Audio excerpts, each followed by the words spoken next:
War poets. Robert Brooke. One of the most famous poets of the war is Brooke, but he does not express the painful view of the suffering caused by the war in his poetry.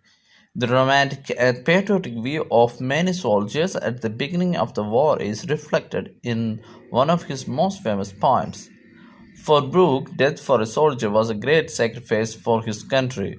The poet has been criticized for not responding to the horrors of war. Siegfried Sassoon. Other war poets have truly expressed the painful realities of war. As an English soldier, Sassoon fought in France and gathered the real experience of the destructive war. In his poems, his anger is directed at the pointlessness of war. He severely attacks those military senior officers who plunged the innocent soldier into the war.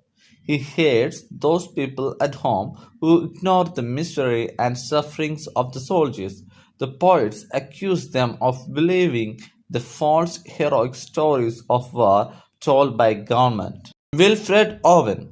He is the best known English poet of the First World War. Like Sassoon, he describes the realities of war pain, horror, and the suffering of the soldier in his poem. He mentions how the war destroyed the soldiers' happiness and damaged their mind permanently.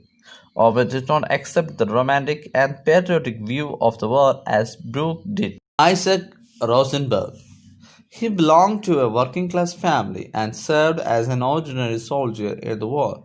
He had not received much formal education, so his experience of life in the war is different from other poets. This is reflected in the language of his poetry and in the events he describes. He did not follow the models and traditions of earlier poetry.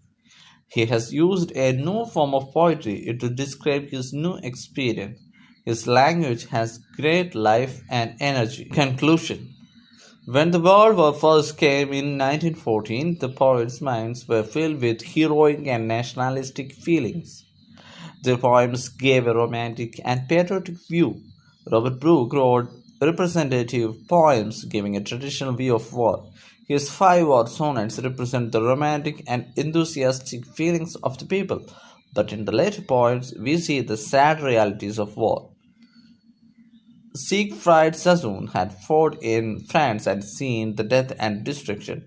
In his poems, he expresses his anger towards the uselessness of war. He hated the patriotic people of England who just believed the government propaganda and were unknown about the sorrows and sufferings of the soldiers. He was himself wounded in the war in Europe. Wilfred Owen is the most popular poet of World War I. His poems show the danger, discomfort, and suffering of the soldiers in the trenches. They show how war harms the minds and happiness of the soldiers. In his poem, Strange Meeting, he describes that even the enemy soldiers are human beings like them. In Disabled, he wrote about the soldiers disabled by war. He himself died in the war. Isaac Rosenberg came from a working class family and served as a common soldier during the war. His language was not so refined, but it had a great life and energy.